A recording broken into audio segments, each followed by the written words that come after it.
C'entro anch'io, c'entro anch'io.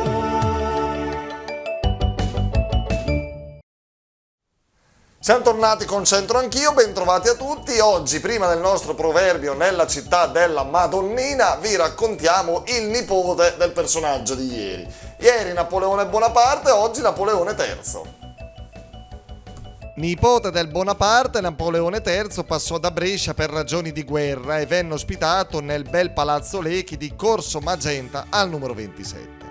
Erano le giornate della seconda guerra d'indipendenza del 1859, quando Francia e Regno di Sardegna combattevano contro l'Austria. Era la guerra della battaglia di San Martino e Solferino, combattuta il 24 giugno del 1859, dove l'Austria venne sconfitta e caddero da entrambe le parti migliaia di soldati. Commissionato dallo stesso Napoleone III al pittore francese Jean-Adolphe Bossuet, un grande dipinto della battaglia è oggi conservato a Brescia nel nuovo Museo del Risorgimento. Bene, all'ombra della Madonnina oggi poniamo questo proverbio: pelà la gata senza fala cridà. Vediamo un po' come sono andate le cose. Siamo in piazza della Scala con alle spalle Palazzo Marino qui a Milano, in compagnia della signora, what's your name? Patricia. Patricia, anche lei ovviamente non è milanese, straniera. Where are you from? Da dove?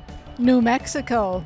Ah, va bene, New Mexico. Ah, American. Sì. Ah, ok, USA. Allora, qui Patricia, it's Italian slang. Can you repeat this? Pelà la gatta senza farla gridare. Brava, New Mexico, ma quasi quasi un pochetto di Castelcovati.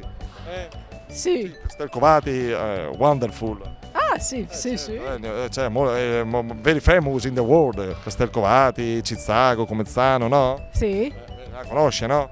Sì. Benissimo, è già stata, conosce i monumenti e verrà fatta tante belle fotografie. Campanile, Campanile. Campanile di Cizzago, stai scherzando? Bells. Pelà la gata senza farla gridare, che vuol dire? What does it mean? Pelà. Try to trim the cat without skinning it. Che? Da uccidere il gatto. You want to do something but get away with it. Don't hurt anybody. Capito? Ma qualcuno gliel'avrà suggerito, fare qualcosa di antipatico, un compito ingrato e portare a casa il risultato. Sì. E poi che c'è la seconda casa, la villa Comezzano Cizzago. Brava, bye bye, thank you very much. Grazie. Ora c'è Claudio, ciao Claudio.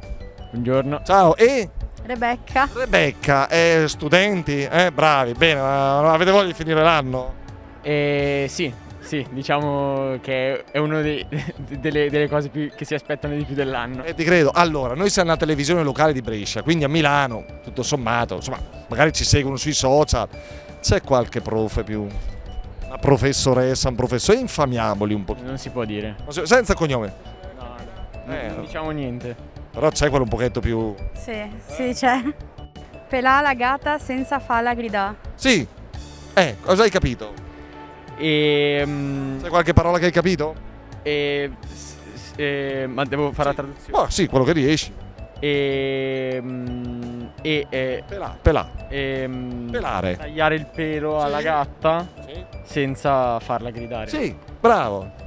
Quindi di chi si dice compie qualcosa di impegnativo e non molto carino, senza farsi scoprire. Sì, senza farsi scoprire, senza far gridare la gatta, insomma, potrebbe avere questo senso traslato, figurato di chi riesce a rubare senza farsi sgamare. Ma non è il tuo caso, spero.